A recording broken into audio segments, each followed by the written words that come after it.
Hello again, and welcome to episode 12 of Break the Cycle with me, your host, Joshua Smith.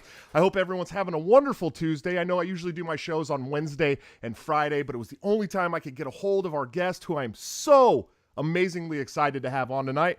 But let's start out with some sponsors. Of course, we have Lorenzotti.coffee for all of your Italian coffee needs delivered directly to your door. If you use BTC at checkout, you will get a 10% discount. It is delicious coffee. My girlfriend and I, my fiance and I love it. Wednesday show, I said I was going to do something special that night. I did get engaged. She said yes. I'm very excited. Order his coffee. It's amazing. TopLobster.com. He's the man, the myth, the legend. You can get this Tree of Liberty shirt. Of course, he means it in Minecraft only. Also use BTC at checkout. You get a 10% discount on anything there. There is a Break the Cycle fashion line. Some pretty cool stuff. You can also get the None of the Above shirt. That is a big shout out to our boy Nick Sarwark, who we love very much on this show. And also Anthem Planning, anthemplanning.com for all of your emergency business needs. They're doing a job the government would love to steal from you. So definitely hit them up. Mises Caucus people, great people out of Delaware. They're amazing. So moving on, we have a great guest, like I said tonight. He is the author of the book Fool's Errand, and he's got a new book out now, Enough Already, Time to End the War on Terrorism, which you can pick up right now on Amazon. He's the editor-in-chief of antiwar.com, the head of the Libertarian Institute, the best anti-war voice of certainly my generation, and undoubtedly one of the biggest influences for the work I do. He is a real American badass, Scott Horton. Scott, how the hell are you, sir? Man, I'm doing great. Thank you very much for having me, Josh. I appreciate it. Of course, man. I'm stoked to do it. Do you think it's safe to say that John Bolton keeps a picture of you on a dartboard in a dive bar somewhere? I don't know. I know the Young Americans for Liberty tried to arrange a debate between me and him last year, and the answer from his people was John Bolton will not be debating Scott Horton. Of course. That's all I know. Who do you think? I wouldn't speculate. Who do you think would hate you more, him or Brennan? Oh, Brennan, because I hate Brennan more, and I would be worse to Brennan. I can find a kind word to say about John Bolton. He hates the United Nations, different from me, but at least he hates it. There's something to build on there. Something to say in that Dale Carnegie kind of give your opponent a little bit of credit kind of thing. But that Brennan, there is no redeeming quality to him. Nothing. And he thinks you're a domestic terrorist, Scott. So, I hope I wasn't the one he had in mind when he said that, but possibly. It was all of us, Scott. It was all of us. Anybody with a libertarian moniker that we're using, he thinks we're domestic terrorists. So. Yeah, well, and I love picking on him. He's so guilty of so many things. Where do you even begin? Oh, sure. Of course.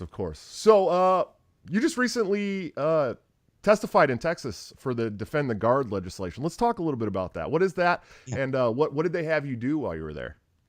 Okay, so the Defend the Guard legislation was originated by a state representative from West Virginia named Pat McGeehan. And he's an antiwar.com kind of a guy. And a combat veteran. I'm pretty sure a combat veteran, definitely a veteran. And the legislation says you can't have our National Guard troops, the national government under Title 10, can't nationalize the National Guard troops that belong to the states and are normally under the authority of the governors, except in emergency circumstances. You can't have them. Forget the president nationalizing them. We won't let you nationalize them unless Congress declares war. And that is, of course, the law, but it's the law that our government would just rather do without. In fact, I'm not sure if you're aware of this, but in 2002, when they were debating the authorization for war against Iraq, Ron Paul was on the House Foreign Affairs Committee, and he introduced a declaration of war resolution against Iraq. And then he gave a speech urging everyone on the committee to vote against it, and said that he, of course, would vote against it as well. But he was calling them out and saying, you want to do this? You're the Congress. It's your authority. It's your responsibility. You declare war then. And Henry Hyde, who was the chair of the committee at the time, chastised Paul and said that part of the Constitution is an anachronism. We just don't do that anymore. And that's their point of view on the way the law is. But the thing is, as I think you know, it's, out of all the different kinds of government employees in the country, it's the military members who, at least in their own mind, it depends on how far this really goes in practice, but certainly in their own mind, they take their oath to the Constitution the most seriously. Out of, certainly federal civilian employees, it doesn't mean a thing to them. It's just a box they have to check. But, soldiers are trained to believe that they're risking their life for this thing and that it has an import worthy of that risk, right? So then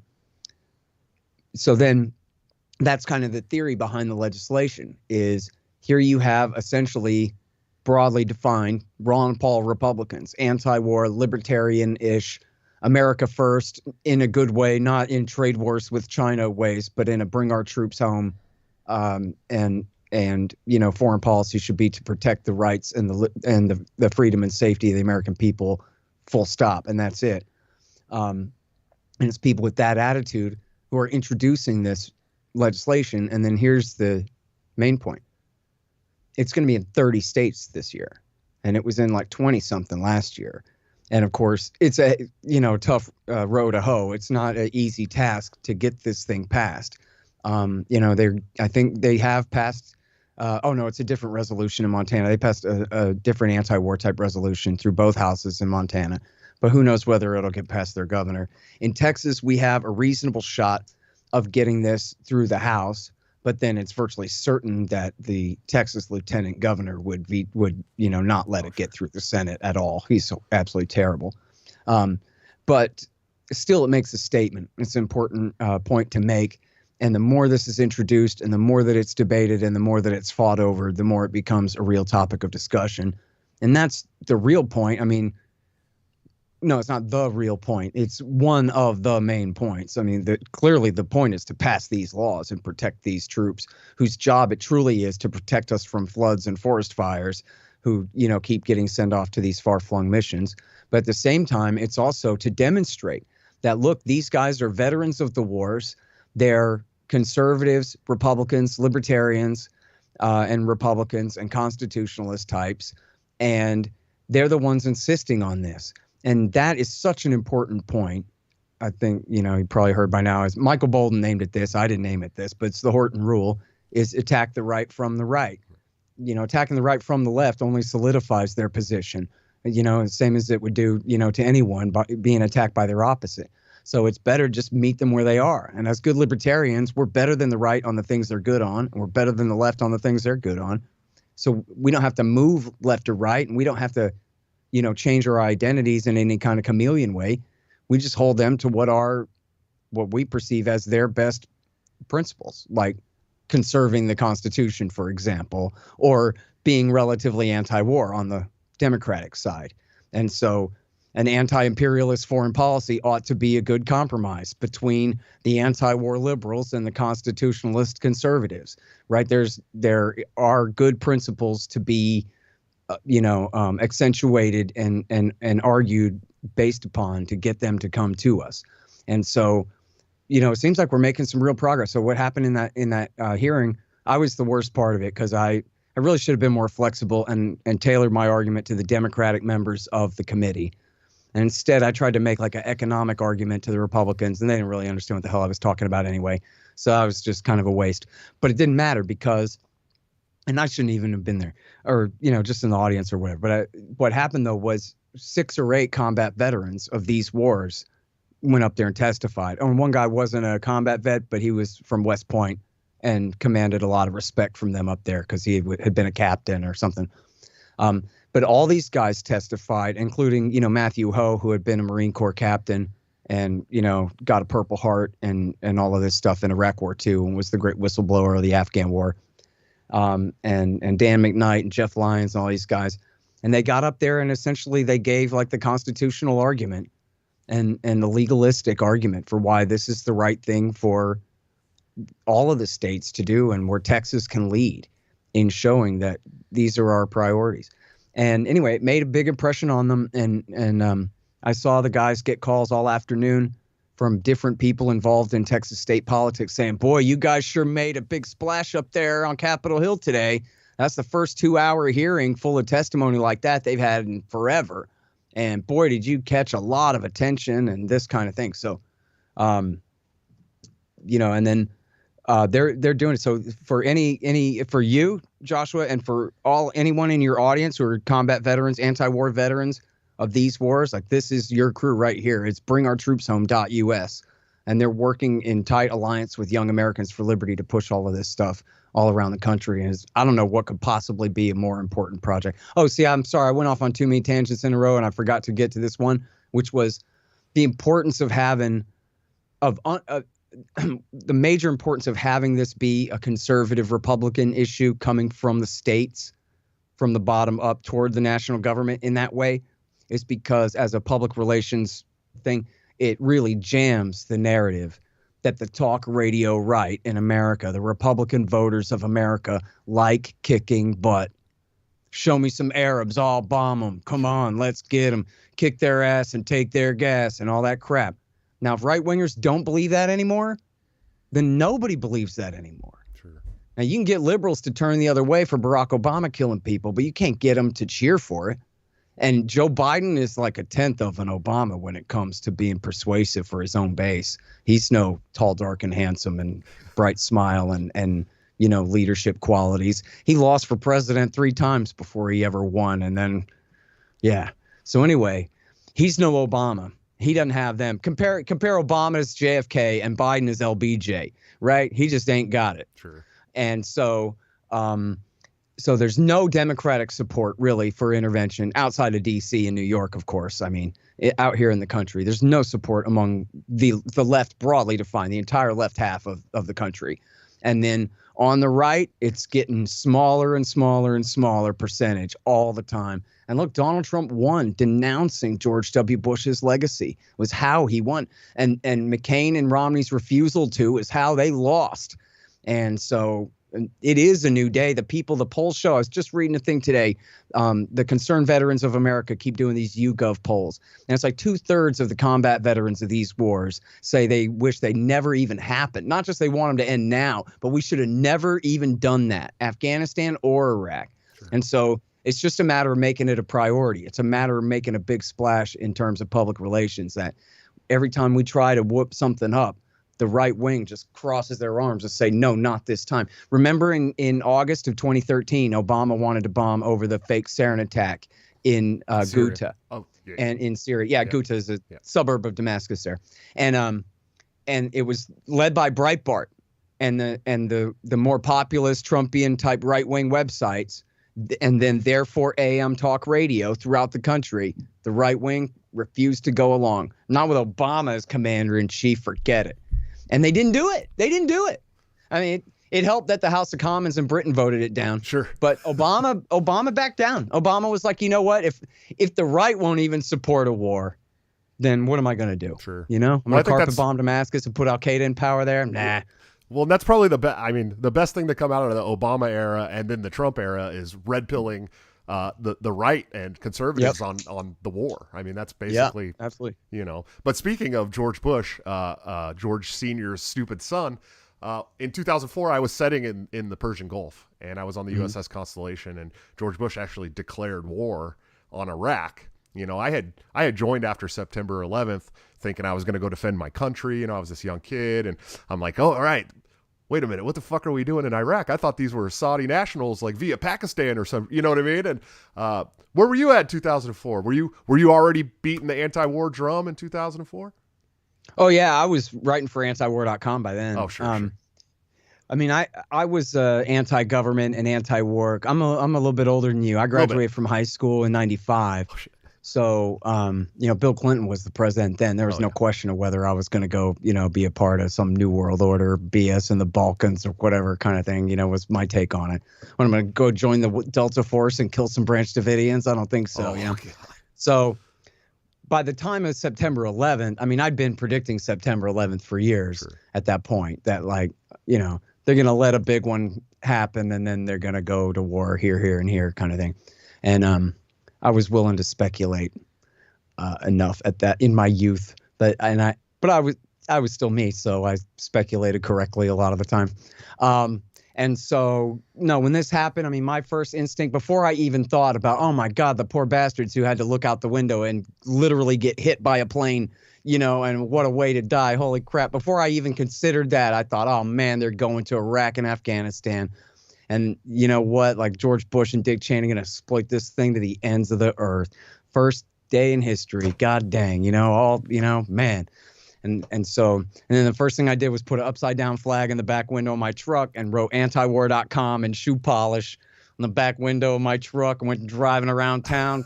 And like, I didn't have a radio show then. I was between radio shows. There was Free Radio Austin had been raided and seized by the FCC, and Chaos Radio didn't exist yet. So Chaos Radio, I guess, went on the air at the very end of 01 and very beginning of 02. Sure. I think so. And then from then on, I had a radio show. It was basically all anti-war all the time from that point on. And then it was right. What's the day today? It's like this week is the 18th anniversary. So it's the 6th. So in 6 days will be the 18th anniversary of the start of the interview show. So it was 3 days after the fall of Baghdad. The fall of Baghdad was on the 9th.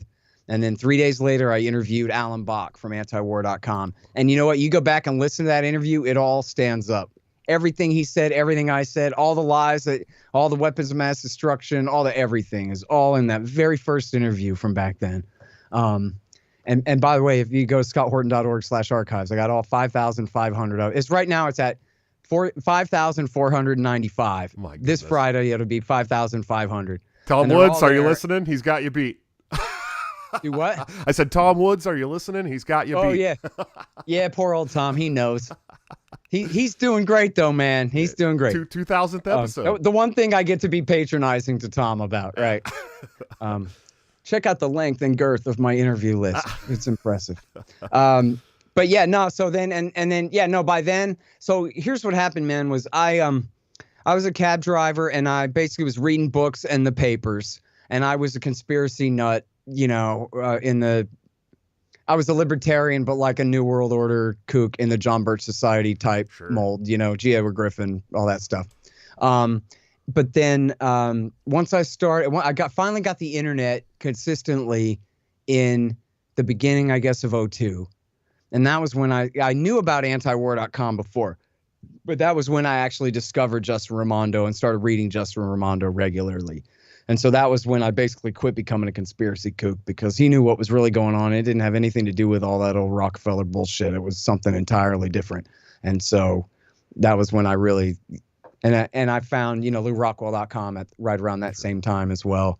So that was when, right as they were in the lead up to Iraq War II, was when I became less of a conspiracy kook and more of just a libertarian, non-interventionist, and learning all about the neoconservatives and how they were the ones who lied us into war for Israel and all of that. And so, yeah, that was so right around the time when you were floating on that boat, and I know you guys were already bombing Iraq for months before the start of the war. I was doing pirate radio telling people that this is a bunch of bullshit. Sure. Yeah, we were definitely, I mean, I've talked about it on the show before, but you know, we had two galleys on that carrier, and one galley was shut down and turned into like a bomb building station where they were putting together these big rolls of leaflets to drop on Baghdad from our aircraft that basically were at Farsi or whatever saying, you know, get the fuck out. You got to get out because we're going to start bombing. And that was kind of the beginning of my red pill moment where I'm like, oh, wait a minute. You know, this is like Oakland. You know, this is like San Francisco. There's just like people live here. You know, I've been demonizing these people for years and thinking they weren't real and dehumanizing and now I'm like, oh, these are real people with dogs and ambitions and goals and day jobs and stuff, and we're dropping leaflets on their houses. Well, how would I feel if that happened to my house? And then right. Wait a minute. So we're not just bombing military bases. Why would we need to leaflet a neighborhood if we weren't going to bomb a neighborhood? You know. Right. And then it was millions of tons of ordnance. I mean, they were loading them on the planes. The planes were leaving. They were coming back empty, loading up. I mean, all day long for hours and hours and hours. And I'm going, I don't think I want to do this anymore, man. You know what I mean? Like, I don't think this is. I feel you. Yeah. So it was. Hey, the Navy has been bombing Iraq from carriers in the Persian Gulf since 1991. 91, yeah. 30 years straight. Well, and I remember when I was a kid, because 1989, is that when the war actually started there? Or was it 91? It was 1990 was when Iraq invaded Kuwait, and then the beginning of 91 was the American war. So I was 7, and I remember sitting on the coffee table watching on the TV these green lights, and they're bombs dropping. And when you're a kid, you're like, oh my God, we're at war. This is terrifying, And then fast forward 12 years, and I'm at war in Iraq, and I'm going, oh man, it never ends. And that was 18 years ago, and we're still bombing them, dude. Yeah, we're still bombing them, and the Afghanistan muck. I mean, it's just horrendous. And you actually wrote an entire book on it, Fool's Errand. And how do we use not just your book, but the Afghanistan Papers that are readily available for people to read, to red pill everybody else on the fact that we've been lied into these wars? Yeah. Well, I'll tell you what, I mean, I think that's a great way to say, forget the book, man. Just go to the Washington Post and read the Afghan Papers. And there's General Lute, the war czar, when Bush got tired of paying attention to the wars, he appointed Lute to be the war czar. And then Obama kept him. He was like the assistant to the national security advisor running the wars. And Lute says, we didn't have the foggiest notion what we were doing. And he meant it. And he meant exactly that.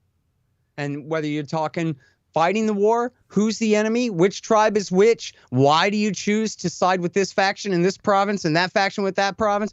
Why do you spend the reconstruction money here? Why do you favor this politician over that one? They don't know.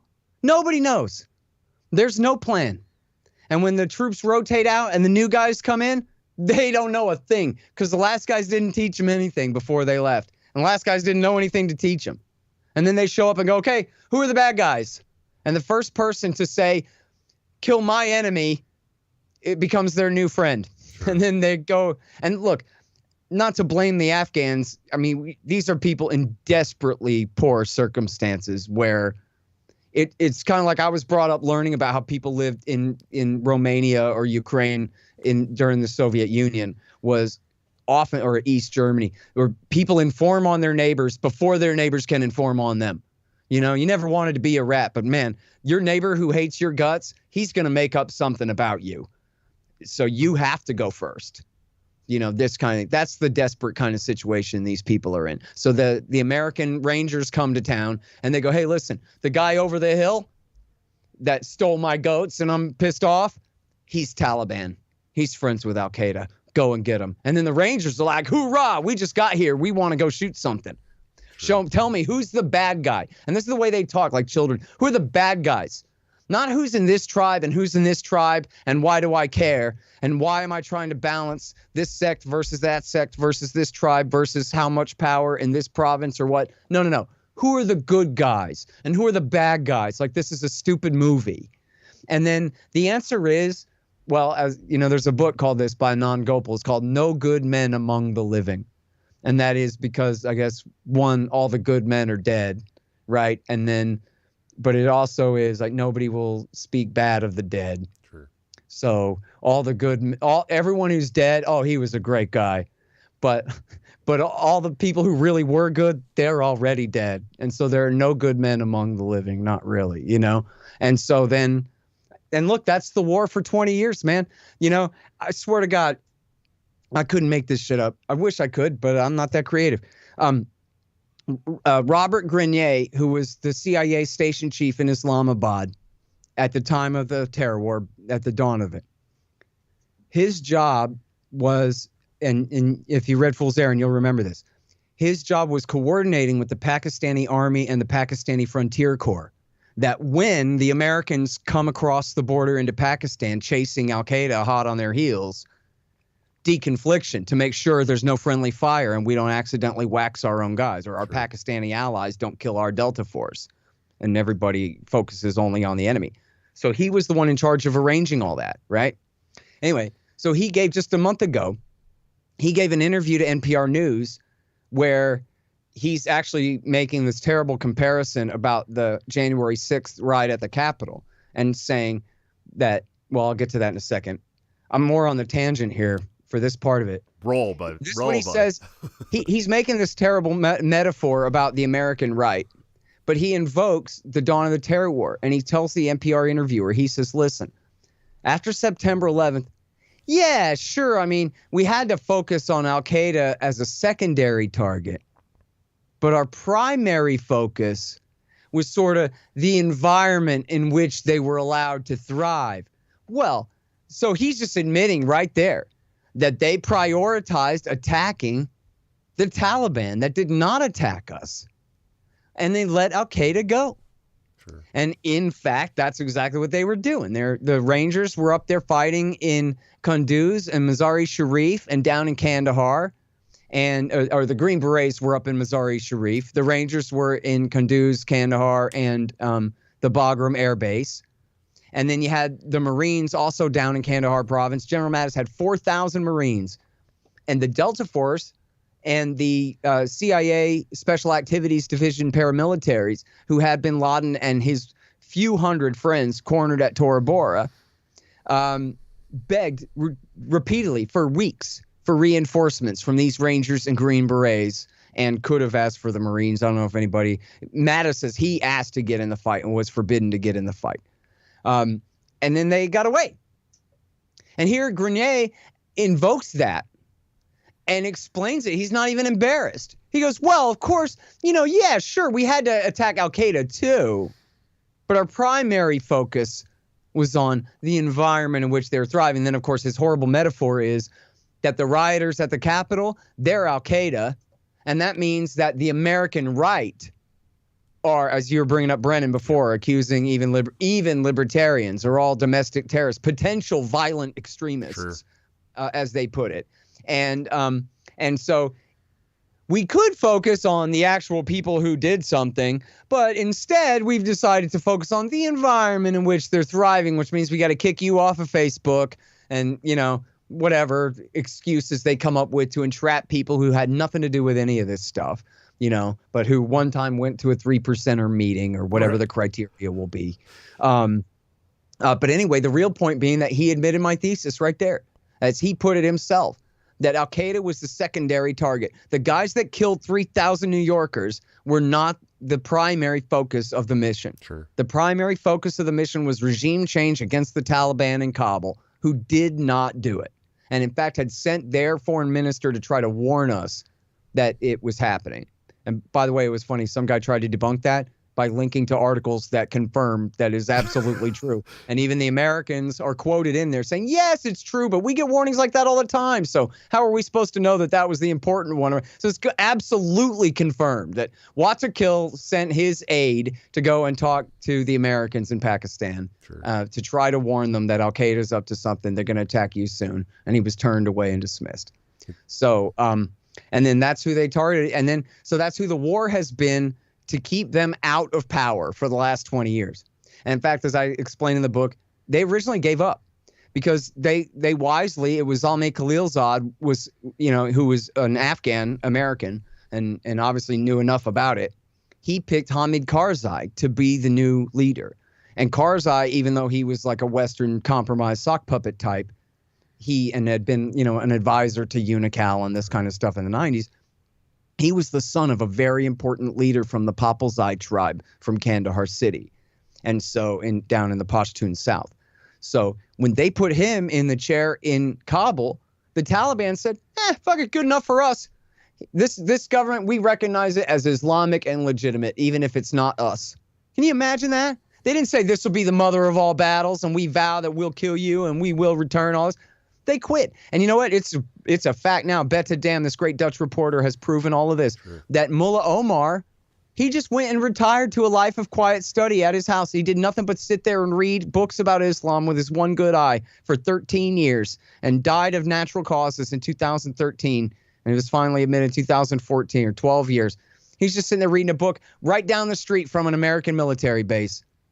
You know, he just retired. Hey, look, America defeated his government really badly in October and November of 2001. What's to argue about? He lost. He left the field. And he wrote a letter authorizing all of his top commanders that he respects their decision if they want to surrender. No problem. He released them from any previous loyalty to his government and said, you guys are free to surrender. And then they did. They all wrote a letter to the new government saying, hey, we surrender. We want to work with you, et cetera. And then the Americans refused to accept their surrender. Of course. And so guys like Gulbuddin Hekmatyar and Jalaluddin Haqqani, who had been the CIA's favorite warlords during the 1980s, they became America's bitterest enemies in alliance with the Afghan Taliban for years. And Haqqani finally died, but his son is still like aligned with the Afghan Taliban and fighting. He tried to come in from the cold for years. It wasn't until the end of 03 or 04, I think, that he finally resigned himself to enemy of the Americans status and crossed the border for safe haven in Pakistan and waged his war since then. And Hekmatyar kept fighting until 2016, and he finally made a peace deal and came in from the cold and went to Kabul in 2016. But those two guys, other than the Afghan Taliban, Hizb Islami, Hekmatyar's group, and the Haqqani network of Jalaluddin Haqqani, these were the most vicious fighters of the Americans and against Afghan civilians in this whole war for these last 2 decades. And at the beginning of the war, they begged to come in from the cold. Sure. And the Americans refused to accept their surrender, man. We've been fighting this war. And then, you know what pisses me off about this too, and I guess this is probably the part that bothers you too, maybe, would be the part where they say, listen, maybe you're allowed to, but me, who's been against this all along, nowadays, I guess people don't care as much. But for a very long time, the rule was, I'm not allowed to say anything about this. Otherwise, I might hurt your feelings as a veteran. And there's nothing worse in the world than hurting the feelings of a veteran.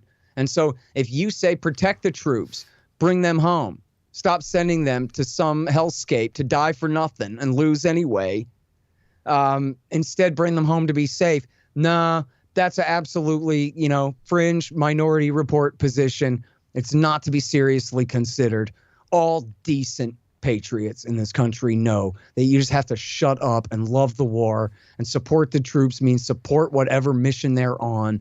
For years and years and years, they pushed this. But I can't help but note, man, I remember I was driving my cab, and it would have been October, right when the bombs started falling, October of 2001. And I had Bob Cole in my cab, and he was the morning radio host on KVET, the country station here in town, a hugely influential figure in the Austin community for decades. And I had him in my cab going, oh, yeah, we're tough guys, and it's going to be so easy. And I told him, no, it's not. We're going to lose. You can't you can't take over Afghanistan. You can't pacify these people. I know nothing about this, but I know that the place is landlocked on the other side of mountains from the ocean. It's the size of Texas, and these people, and it's all shaped like Colorado mountains on the ground. And these men have rifles, and they like to fight. It's a warrior culture, right? They are not going to lose to us. And if it'll take 10 years or 20 years or what have you. And Bob Cole represented the absolute hubris of every Republican in Texas and in this country. They're like, nuh-uh. You know why? Because our army is like really strong and stuff, and we can do whatever we want because we say so, which is just childish stupidity. And then look what happened, man. They killed something like 100,000 people there, and they lost anyway. Yep. Now here we are, and Biden's saying, well, we'll either declare defeat now or maybe in 6 months. Right.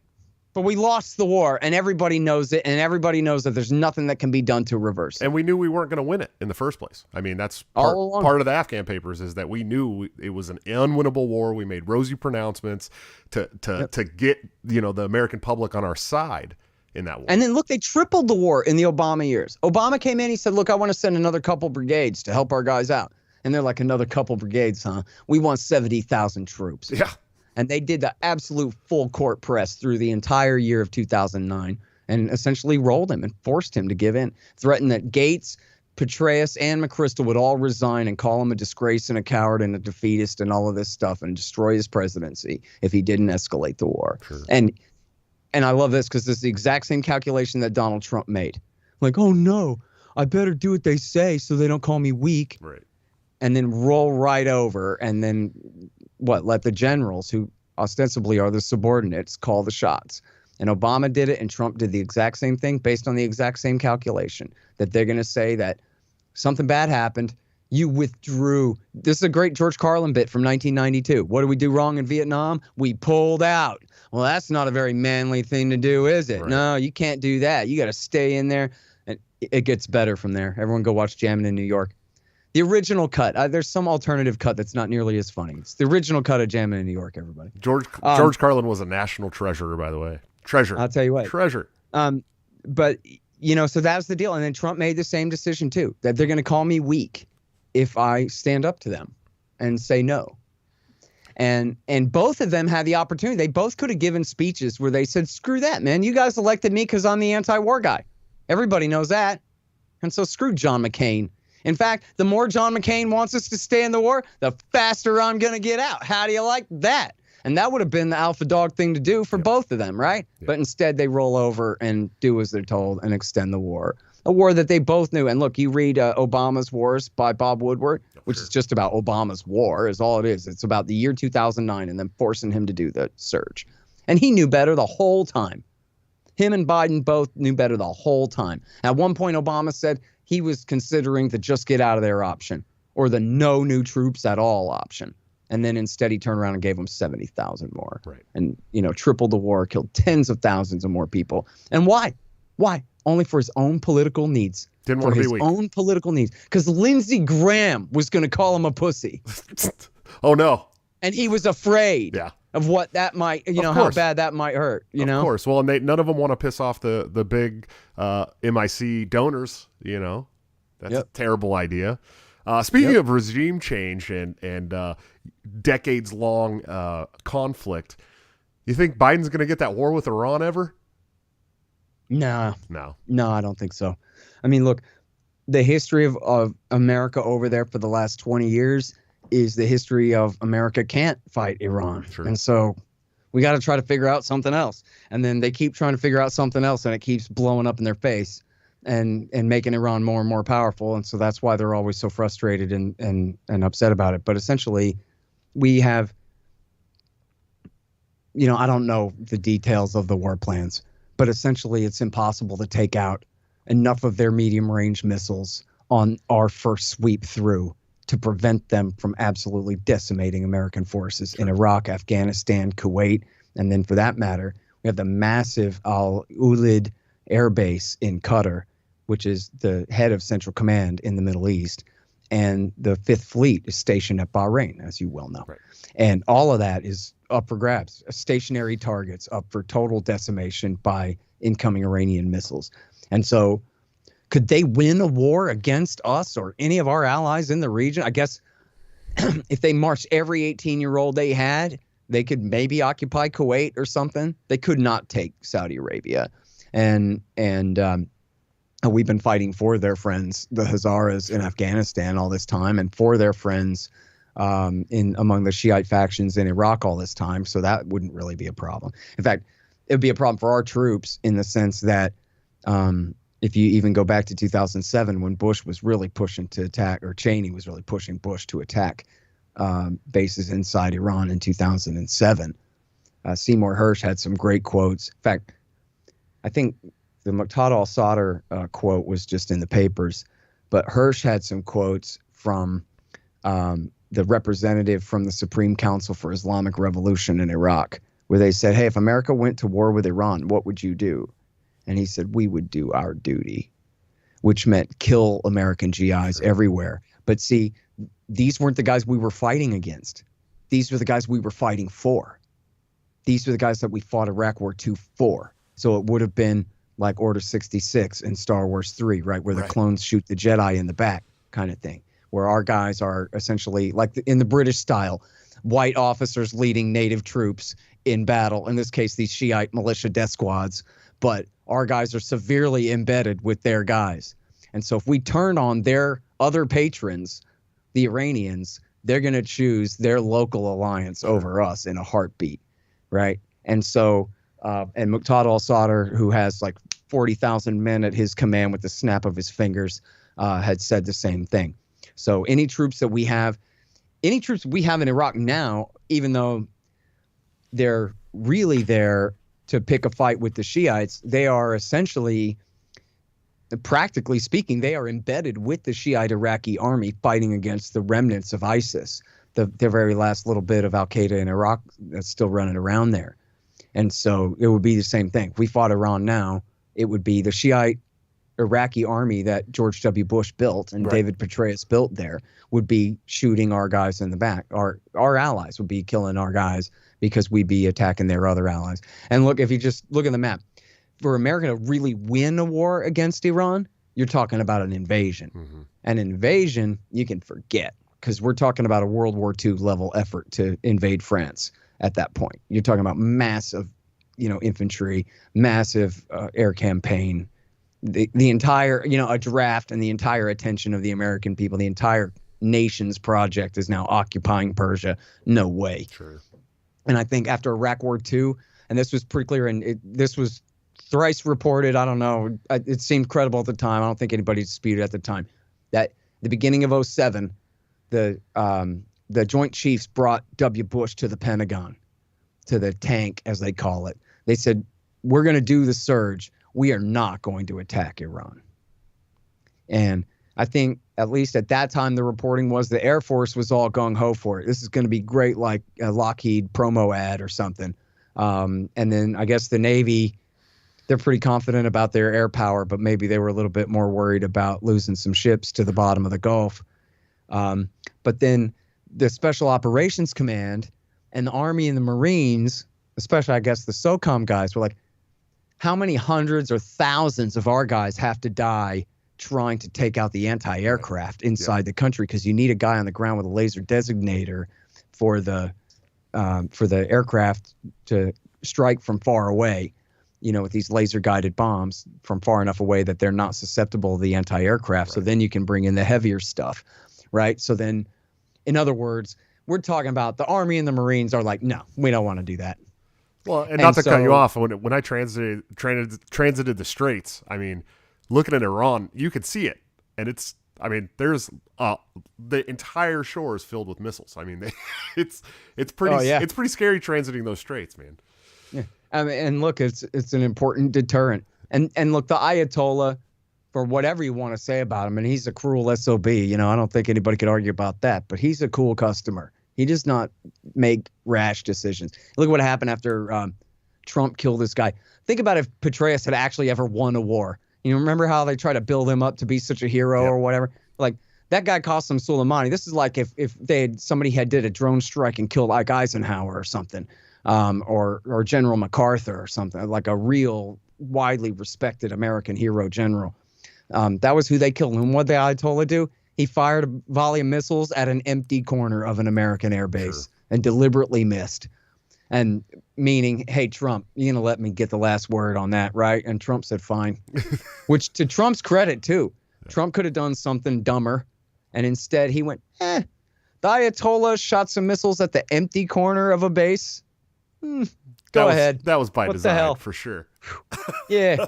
And you know what? They might have had a phone call. Like, okay, you can do this and we'll do that. I don't know.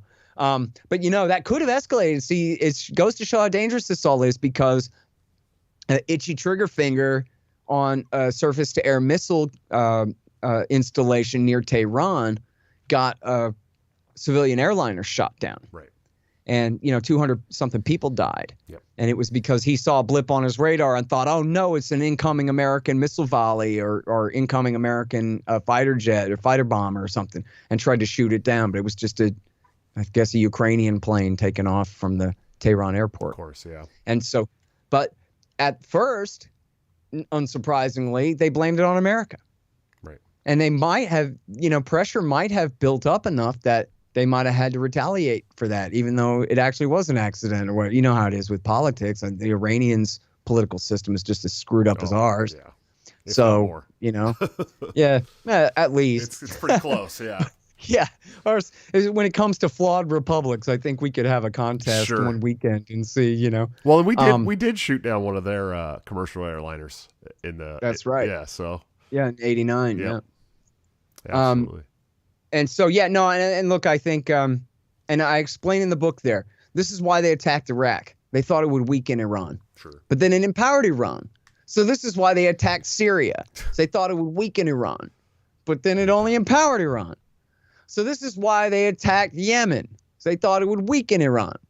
But instead, it just empowered Iran. Sure. So now they're going, oh, no, Iran is more powerful than ever before for some reason that we have no idea what might have happened between then and now to make it this way. Sure. So, and then you'll hear them from time to time. They'll say, well, the real problem here, Josh, was there's now a land bridge, a road. Right.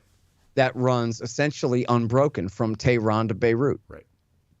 Saddam Hussein used to stand in the way. Now he does not. Not anymore. Mm-mm. And now it's all one big, as they call it, the Shiite crescent, the Iranian axis of power from Tehran to Baghdad to Damascus to southern Lebanon there where, Hezbollah has their little mini state there in southern Lebanon. And then, so what's it all about? It's all about Israel.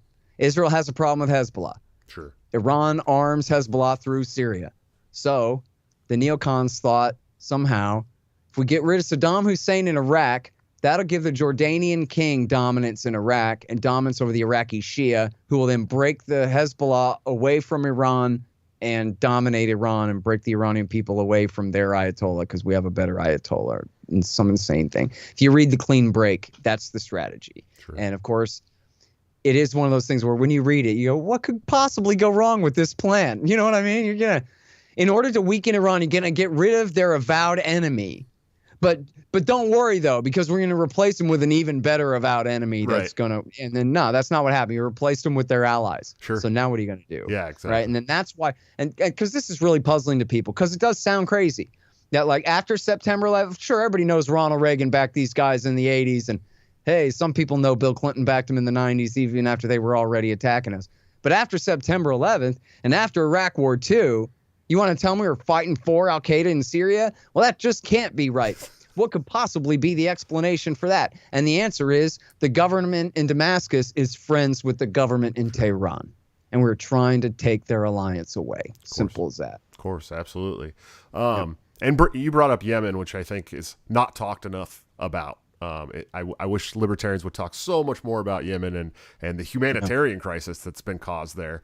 But I listened to your episode with Jeff Dice the other day, and you had actually said what happened in Somalia is just as bad as Yemen. Can you expand on that a little more?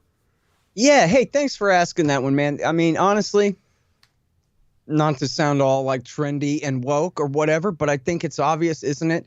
The Somalis get the short shrift because they're the blackest victims of the terror war. Sure. Isn't that right? Yeah. That's why nobody cares. And yet George Bush has been, the USA has been picking on these people since 2001. But they didn't do it. They didn't do anything to us. And here's what happened, man. Essentially, and this is the Washington Post version, okay?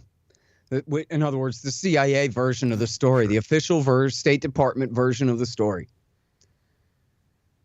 There were some Islamists who supposedly were wanted for questioning for involvement in the attack on the U.S. embassies in Dar es Salaam, Tanzania, and Nairobi, Kenya in 1998, and the USS Cole in Port in Aden, Yemen in October 2000.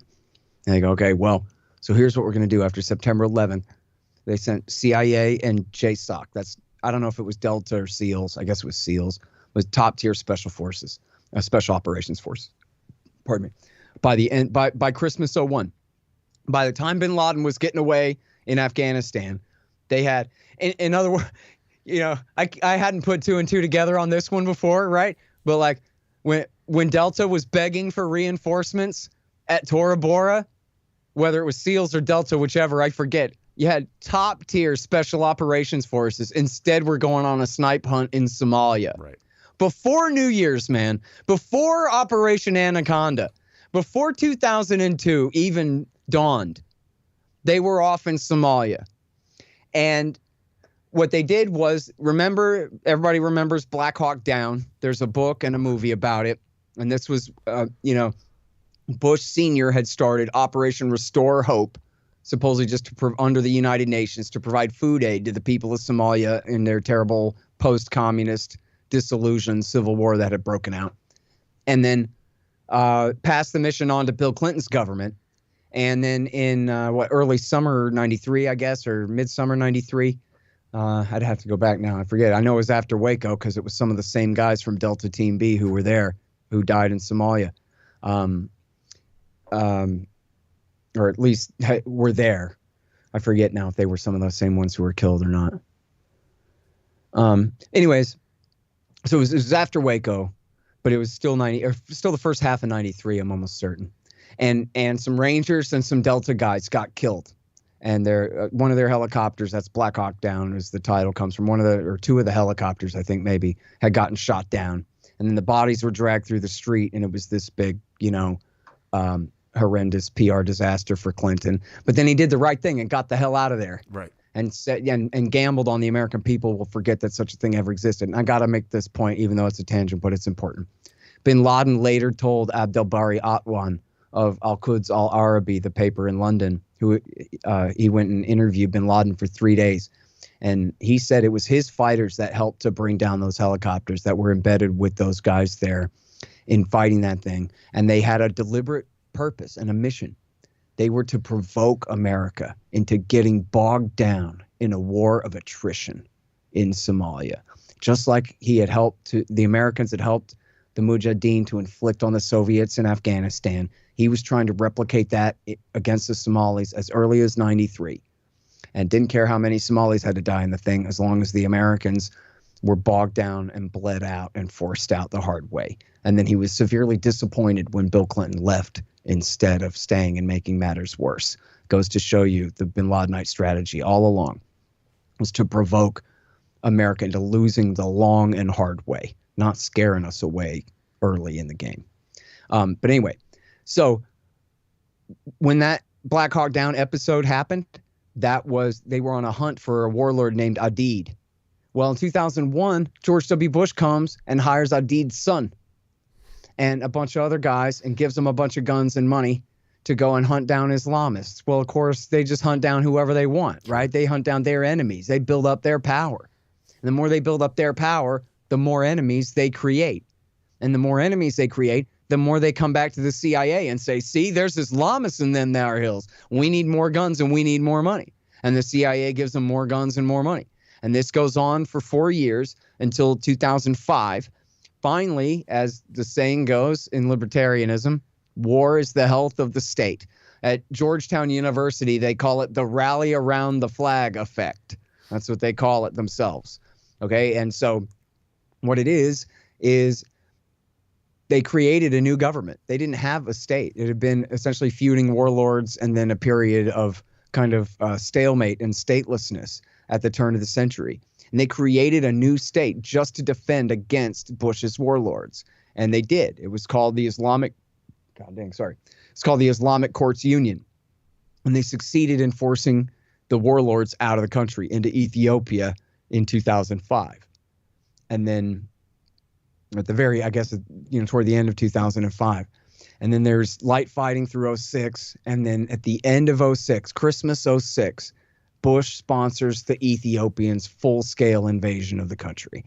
And they are historical enemies. They'd both been communist regimes in the days of the Cold War, but America had backed the Somalis. Syed Barre, who was a communist dictator, sure, but he was against the Soviet-aligned Ethiopians at the time. But anyway, so now we'd switch sides in that thing. But the Somalis are Muslims and the Ethiopians are Christians. And, and there's this historical enmity going back. So then when the Ethiopian army invaded, they committed massive atrocities against the people of Somalia, rapes and murders and torture and all of the worst kinds of things. And with the CIA and special operations gunships flying overhead, providing full air support and all that, helping rendition people back to Ethiopia to be tortured, and I guess to Kenya too. And then essentially for years, since 2006, since the end of 2006, the Americans have supported through the AU, the African Union. We've supported Ethiopian, Kenyan, Ugandan, and Burundian troops in occupying that country. And so at the time that they invaded the Islamic Courts Union that I mentioned there, the smallest, weakest part of the Islamic Courts Union was the youth, al-Shabaab. And their job was to sit there and be quiet while the grown-ups decided what to do and things like that. Well, once the war broke out, guess who does the fighting? The youth. Grab the rifles. And so people go, oh, well, Somalia, we're at war with al-Shabaab. We're at war with al-Shabaab. Okay, fine. But only since about 1/3 of the way through the war, they're a consequence of the war. And then now they're the excuse. This is what the military calls a self-licking ice cream cone. They make their own crisis and then they fight it and keep the thing going forever and ever and ever. And then the worst part of this, and what people really need to understand about the war in Somalia, is that in 2010 and 11, and then again in, I guess, 16, 17, they had massive famines there. They had huge droughts in the Horn of Africa. And Eritrea, Ethiopia, Kenya, and Somalia all got hit. But it was the Somalians who laid down and died because they were at war and their entire economic system had been completely destroyed. True. And so the food was, the crops were not being planted and they were not being distributed. There were no markets, no money, no nothing. And the entire, system of distribution of food had broken down. And so the people just laid down and died on the side of the road. Massive refugee camps.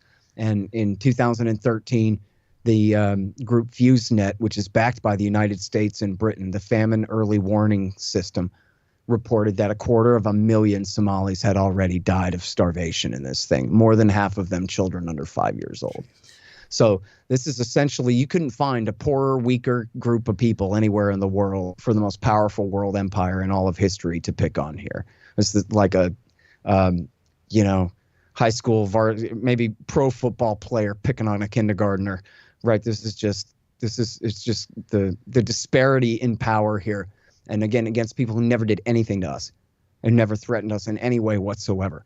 And at the time of the actual invasion in Christmas of 2006, the Washington Post said, well, see, there are three men wanted for questioning by the FBI, suspects. Jeez. Wanted for questioning for their possible involvement in the African embassy attacks of 1998. Because before September 11th, this was still a matter for the Justice Department and grand juries and indictments and criminal cases. So these guys weren't even declared enemy combatants under the Bush regime. They were indicted suspects to be tried. In fact, they weren't even indicted. They were simply wanted for questioning was the way that the Post put it. And then that was the casus belli. That was the excuse for the war, that there are three guys who may have been involved in this attack against the United States years before in the country.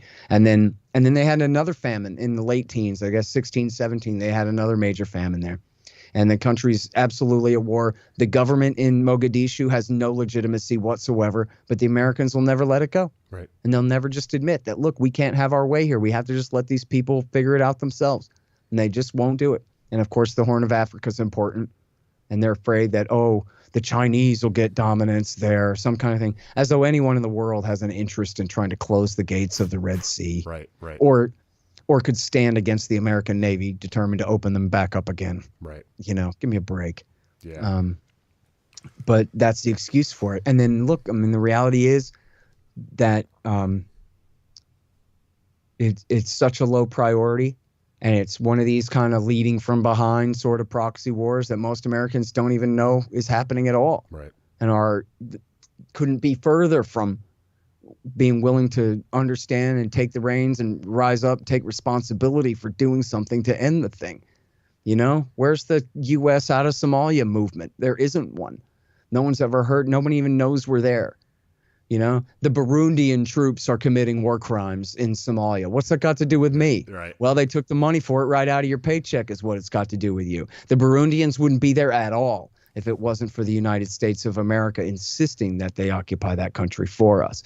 And so, you know, thank you for asking about, because it is one that people just, that it doesn't get any attention whatsoever. And it's been going on. Look, it's been going on for 20 years. Yep. Killing people for 20 years. Did they do the September 11th attack on us? No. No. That's why I thought it was such an important question too. Like it's you know, it kind of looks like Yemen a little bit too, where it's, you know, that same kind of issue, but it's something that no one talks about. No one talks about it. So I figured you'd know a little bit Yemen about gets it. some attention, right? Yeah. Yeah, of course. Yeah, Yemen gets a little bit of attention. Libertarians talk about Yemen much more than they talk about Somalia. It's, you know, because we are aware of the current, like I said, humanitarian crisis going on there that we've caused. I mean, we, you know, partly caused, and but Somalia is just one you never hear brought up. The only time you hear Somalia brought up is when someone's like, "Oh, you're a libertarian. Why don't you move to Somalia?" You know, that's it. It's the only time it's ever brought up.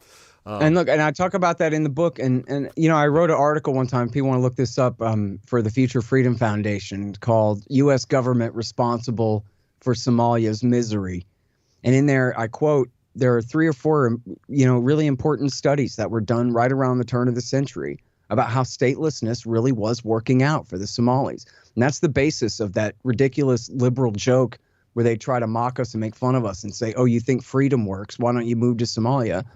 That comes from libertarians did do studies in Liberty Magazine and at George Mason University and other places saying that, wow, check it out, man. The communists essentially exhausted themselves and fell.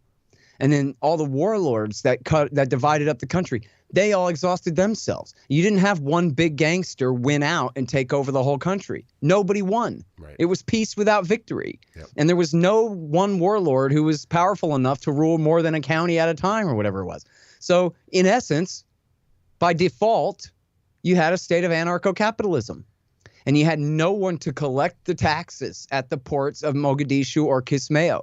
And so they were just absolutely bustling with business. It was the fastest growing economy in that part of Africa. And they had, you know, by all measures, and including like cell phone towers being put in and all these kinds of things. And it was working for them. It was working for them. And then, so what's the liberal argument? That the anarcho-capitalist state of being in Somalia wasn't enough to fend off the American empire? Right. Okay, well, I guess you got me there. Yeah. But it's America has been responsible for all the chaos there for 20 years straight, not liberty. Right. Not liberty. Red, white, and blue bombs. But I don't think that's the same thing. No. And from now on, whenever somebody tells me that, I'm going to say I would, but our government's already fucked it up. That's right. So hundreds of thousands of people. Hundreds and hundreds. Quarter of a million. I mean, that's a lot. 250,000 as of 2013, man. That's wild, man. And no one talks about it. Nobody talks about it. So your wealth of knowledge on the wars in the Middle East is it's got to be unmatched. I mean, I just don't know that there's anybody who is as good as you at talking about this stuff. I sit around wishing I could acquire half the knowledge that you have, but what you got it right there. Just read that book twice. Hey, everybody read this book. Where's that? There you go. That's everything I know and am mad about. Good. All of it. Good. But you know what's even more important to me is you know, bringing the troops home, shutting down bases overseas. Say we get a legit anti-war president in 2024. Long shot, I know. Accounting for logistics, how long do you think a full personnel and material withdrawal would actually take? I mean, is that something that you could, speculate about? I don't know, 6 or 8 months max? Or what's it take to close down a base and move some guys out? Certainly less than a year. Sure. To close down everything in Europe and Asia and the Middle East, Latin America, whatever you got. We don't need any of that. And that's all it would take. You know? Yeah. And look, you know, people talk about, oh, it's the rise of China. Do you really think that the Chinese have sat there for the last 20 years saying, as soon as the Americans are out of the way, we want to replicate exactly what they've been doing? Right. Here's what we're going to do. We're going to blow our whole wad trying to occupy Mesopotamia. Right. It'll be brilliant. It'll be great. Everyone will love us. Sure. We'll change their entire culture into a successful Chinese one like ours. Especially when Does anybody think that that's what they want? No. Well, especially when their government has, full control over the people of their their country. I mean, it's just Sure. full control. They can do whatever they want at this point. So Of course. Yeah, and they have no need for a world empire. And look, if you hadn't learned this lesson from everybody else before us, the Americans, the USA Pax Americana situation we're dealing with right now proves the case as good as any other one. You don't even have to crack a history book. You know, did George Bush blow our whole wad in the Middle East? Yeah. Was that the high watermark of American power and influence back in 2003? Undeniably so. sure. Undeniably so. They broke the American empire through overextension, which is what all empires do. The Chinese solidified their policy on overseas imperialism somewhere around 3,000 years ago, Right. 2,500, you know, and I'm not the master historian on the Chinese, but one of these experts I was talking to told me the story of, I don't know how long ago this was, 1,000 years ago or 500 years ago or something. The Chinese built this massive fleet, the greatest naval fleet that had ever been created. And then they went sailing all around Indonesia and India and Africa and the Middle East. And then they came home and said, it sucks out there, man. The food is terrible and the mosquitoes are gigantic and we hate it. Yeah. And then they sank their giant navy and they never went overseas again. You know, they consolidated the Qin Empire back, 2,000 years ago, right around 2,000 years ago. So in terms of like extending their commercial influence around the world, trading yuan for barrels of oil, sure. But why should anyone perceive that as a threat? Sure. There's no reason to think that that's a threat. These people, well, America is the waning power and China's the rising power, so we must confront them. Yeah, but we're not supposed to be a world power at all anyway. We're supposed to be a humble little commercial constitutional republic who lets the rest of the world deal with these things. Let the Europeans and the Chinese fight over who's the dominant power in Eurasia. Sure. What the hell do we care about that? This is the new world. Who says that we're even supposed to care at all who's the dominant power in Asia? These guys always are begging the question and starting with their conclusion and pretending like it just goes without saying that, of course, we have to be the dominant power between China and Russia and Eastern Europe. Obviously, because we're the middle part of North America, and that just makes perfect sense, and you're not supposed to question it ever. But if you don't just accept that without saying, then it actually makes no sense whatsoever.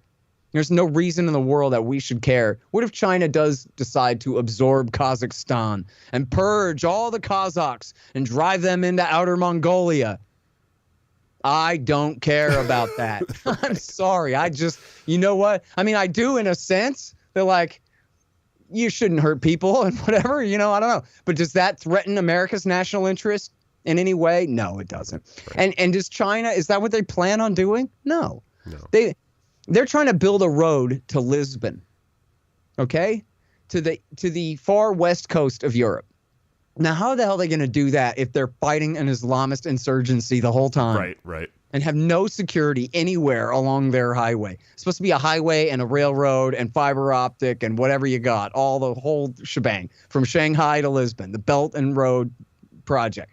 Now, how are they supposed to do that if everywhere they go, they have sharp elbows and automatic rifles in the American style? It's not going to work. Mm-mm. And they're not that stupid. I mean, I'm not saying that they're fun. I mean, clearly, like the Beijing government is all business with no sense of humor whatsoever. But that doesn't mean that they're not pragmatic. Right. That doesn't mean that they are as dim-witted and suicidal as George Bush and Barack Obama. And Trump just continued on their projects. Sure. He didn't want to be called weak. And look, for all the talk about, our presidents being suborned by foreign powers, if George W. Bush and Barack Obama had been secretly in league with Osama bin Laden all along, in the reverse 9/11 conspiracy theory where it's Al-Qaeda that rules the CIA and rules the Americans, they couldn't have done a better job of committing the highest treason against this country. Sure. And I don't care what they've done to undermine the American empire, but look at what they've done to our country in terms of all the economic dislocation and all the partisan hatred and all of the especially the widespread societal effects of the economic effects of blowing all that money in the Middle East instead of shoring up our own land here. And the boom and the bust cycle, people who never recovered from 2008, then they have to go through 2020. And then now there's such a huge bubble already that, I don't know about in your town, man. In Austin, Texas, I've lived here my whole life. There's never been like this where there's homeless families everywhere. When I was a kid, there were homeless Vietnam veterans everywhere. Okay? And there's an important lesson for me in that growing up. Yeah. No question about that. That dirty old green flak jacket. I know that. There's a reason those guys were homeless. And there's always been professional crusty punks who are, rich kids who like the, fish lifestyle or whatever. And there's always been winos and bums who are, professional homeless people. That's not what I'm talking about now, man. You know what it is? It's the price of a house in Austin has gone up $100,000 in the last year. Sure. And it's because of the government creating all this money, a brand new massive bubble in real estate to try to prevent the full recession that they caused with the clampdown last year, the economic lockdown last year, which the bubble was due to pop anyway. Right. And you're talking about the bottom half of the economic ladder of the population of the country never recovered from '08. And now they're slammed down again. And so now you look at all the statistics where people are buying homes, like the average age of a homeowner, a first-time homeowner is now like 37. Right. They're not getting married. They're not starting families. The girls, you're like, dude, why you spend your life on OnlyFans? Shouldn't you be like looking for a husband to start? Sorry, there are no men with jobs available right. to pay the rent. Right. Somebody's got to pay the rent, and there's no jobs for her either. Right. There's nothing that, they have broken the American, social framework and fabric through all this militarism. Because it's not just that they wasted $7 trillion. It's the boom and the bust cycle that's caused by the inflationary money policy that is there to make the wars seem free. Because they can't raise your taxes for these wars or you'll buck. But they can make it seem free, make it seem profitable even during the bubble times. And then you don't realize that your time on the unemployment line or your time at your brother's funeral because he killed himself or whatever it is, that's your price of the war in Iraq. Right. That's your share of Obama starving, and Trump starving 500,000 Yemenis to death. We got to pay somehow. So we pay through debt and inflation, and then especially that boom and bust cycle, because everybody knows that price inflation sucks. But the real problem with price inflation is it causes massive bubbles in certain sectors. And then that causes major crashes like we saw in 2000 and 2008 and then again last year. And then if the housing market has gone this crazy, home prices, I just posted a thing today, home prices and the rate of increase of home prices across this country, the highest it's ever been. Well, if that was the case in the Bush years and that ended with the crash of '08, an absolute economic devastation planet-wide, what's this one going to cause? Right. And people are so poor, like I'm saying, they can't even get in the house to enjoy the inflated price because it's already so inflated. They're living on the street. Right. I'm on month to month in this house, but one of these days he's going to figure out a loophole and figure out how to raise my rent by like $200 or $300 or $500 a month. Sure. And then I'm going to be homeless too.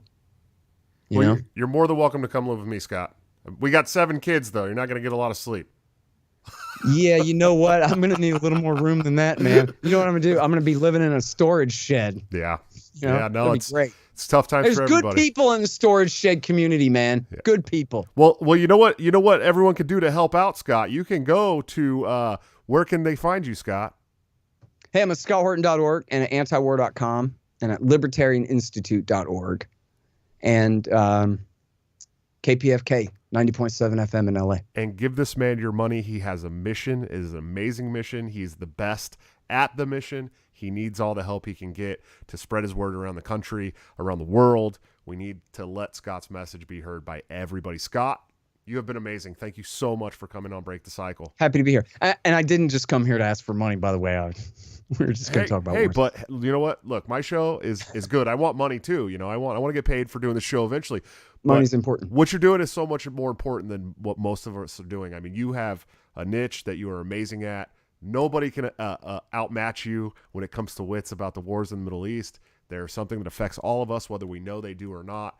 I appreciate your work, Scott. You're one of my favorite people in this movement. Thank you so much again for coming on. Thank you, Joshua. I really appreciate it, man.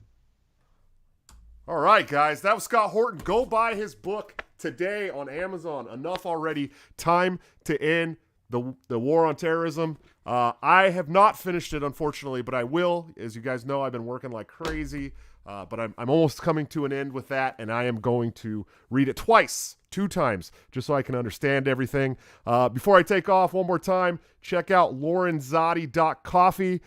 It's an amazing Italian coffee delivered directly to your door. You will not be disappointed. BTC at checkout will get you a 10% discount. TopLobster.com, the man, the myth, the legend, the greatest animator of all time, maybe. He does really cool shirts. He does the thumbnails for the show. He helps out a lot of people. He puts a lot of time into this movement visually. So if you guys can help him out by ordering some awesome gear from him, also use BTC at checkout. It'll give you a 10% discount. And of course, anthemplanning.com for all your emergency and crisis planning needs. Let the free market handle those things. The government sucks at it. We already know. Let's check the schedule. Coming up tomorrow, the normal Wednesday show, we'll have Clint from Liberty Lockdown. He is a savage. He's got a great, very fast-growing show. It is amazing. I can't wait to talk with him. We're going to talk about all kinds of cool things. And then Friday, the iconic shitposting legend, Neocon Remover. I believe he is John Bolton's third biggest enemy. It's going to be great. You never know what this guy's going to say. I'm a little nervous and also excited. And also added to next Tuesday, a special edition of Break the Cycle with Hotep Jesus. Hotep's been told you. It's going to be awesome. I can't wait to have him on. All kinds of commotion surrounding Hotep. So I finally said, let's platform the guy, hang out for an hour, and see how it goes. So it's going to be a great couple of weeks for Break the Cycle. I appreciate you guys once again coming here. I will see you tomorrow night with Clint. Until then, don't forget to break the cycle. Due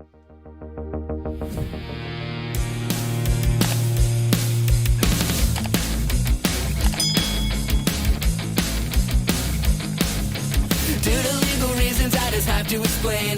The lyrics of my last song may seem to contain a violent call to action in the verse and refrain, but I just landed in Minecraft. The helicopter part was in reference to GTA 5 and the things you do. So any violence you commit, I am not an excuse, because I just landed in Minecraft. Well, Chipper is my friend and he's constantly cold. Accusations of incitement getting totally old. Make your own choices, yeah, you have control, because I just landed in Minecraft. Obviously I would never advocate force, unless there's due process and a trial, of course. And if you're convicted, we will make you a corpse. In Minecraft, just in Minecraft. You're nothing I mean, you know it. No trying to finish, get some clothes from COVID.